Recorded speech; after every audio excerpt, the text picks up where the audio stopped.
the narrative that we've been talking about all year long. Can the Warriors three-peat, and then the July 1st date that was looming throughout the entire season, and the question about how the playoffs would actually feed into July 1st and what it would mean for the free agency period. And now Durant and Klay Thompson appear to be out for the next season as we're just a few weeks from July 1st.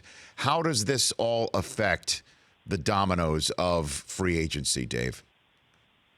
I think the biggest question is, will the Warriors want to offer two max contracts to two guys who will miss an entire season out of those max contracts? You can do it with one. We've seen it before. The Lakers did it with Kobe Bryant. The Wizards did it with Gilbert Arenas, knowing that going into that season, that guy's not going to play, but you still want that player. To do it with two is unprecedented. I just don't know where that's going to go. And it becomes the question of, okay, well then, will one of those guys go elsewhere? And of course, no one was really assuming that Kevin Durant would be returning to the Warriors. There's obviously been a lot of smoke around him going east, going out to the Knicks, or, even some talk about the Nets.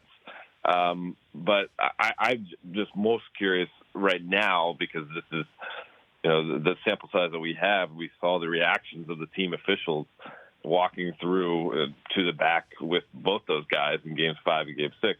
What will the Warriors actually do?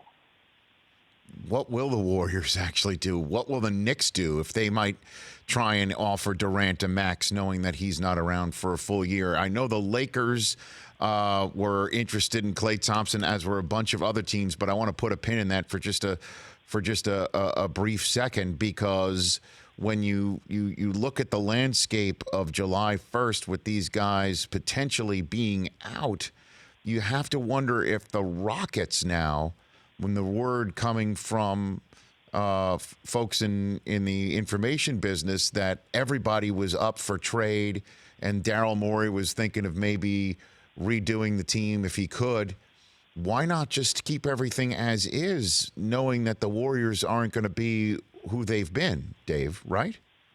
Yeah, Rich, it's a wonderful point. And to be honest, I understand that Daryl Morey is a guy who never rests on his laurels and is innovative and always trying to find ways to improve in the margins. But I was a little surprised by that story to begin with, the fact that, basically anyone but James Harden would be expendable in trying to fix that team. They've been a really, really good basketball team that ran into the Golden State buzzsaw 2 straight years.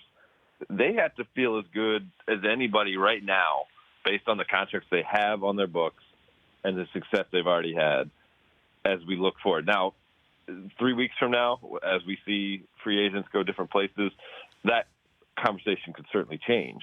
But right now, if you were to pick one favorite, they would probably be there right with Toronto. But the thing with Toronto, you don't know if Kawhi Leonard's going to be on the team next year.